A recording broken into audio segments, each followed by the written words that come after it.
The invasion of Ukraine in February of 2022 spurred me to create a few paintings that illustrated the hardship, pain, and endurance of this small country and its people. The Edge is the first piece that I created, and it's purely digital. I will be doing this one in oil, though. This one captures the momentousness of the war between the Ukraine and Russia.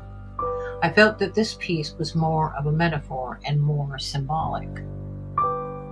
One of the most poignant aspects of people that were fleeing Ukraine to escape Russia were people that grabbed their pets, dogs and cats, and either threw them over their shoulder or put them in bags, because it was very, very important to take their beloved creatures with them.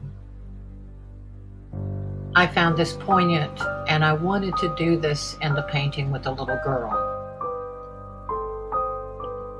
Unfortunately, I couldn't find anything that was usable in the context that I wanted to portray the main figure. So I decided to cut that short and just do a small young girl leaving her home. So, going through a myriad of photos, I found a photo of a little girl in a field. Her face was pensive, lost in thought. She was perfect. She was in the wrong environment, though, a sunlit summer field, but I could change that.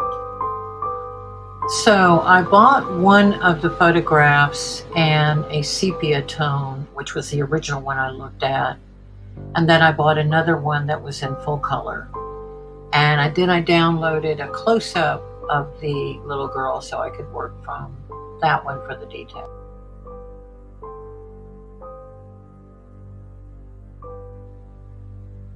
One of the things that I found that was interesting about working on this particular painting was that it incorporated a lot of elements that I have done in other works, especially my environmental climatecrisis pieces.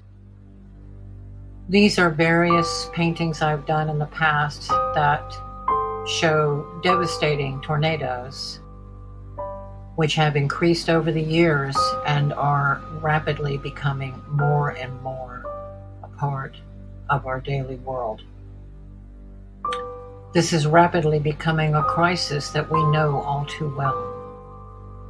I did not want to include bombings or people that were dying or killed on the side of the road in the piece, but I did want to indicate that kind of devastation.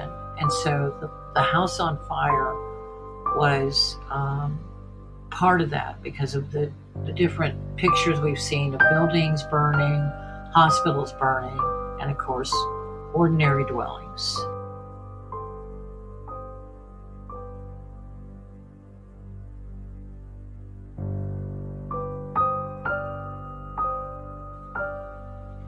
In the original photograph, the young girl is wearing a yellow dress, and I changed this to blue because it just compositionally it worked out better. But I thought there was something really interesting about the dress and in the context of this particular background.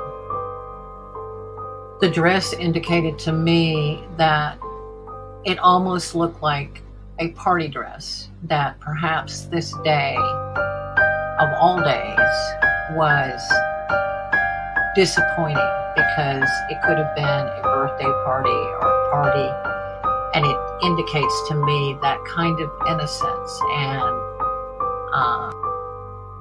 that kind of innocence where wearing a special dress is the most important thing in the world. This was why it was so important for me to get the expression that the girl had in the original photo, but go beyond it a little bit more. This is a young girl who is facing an insurmountable amount of devastation, but there's a little bit of hope, I think, still showing in her face. Some of you may be wondering about the title, To Sow the Wind. I'm not a religious person.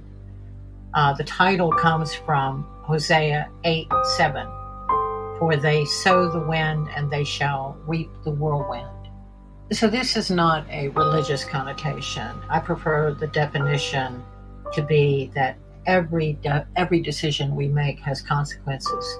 For me, it stands for our long avoidance of taking care of our natural environment. It is also apropos for war. There are consequences.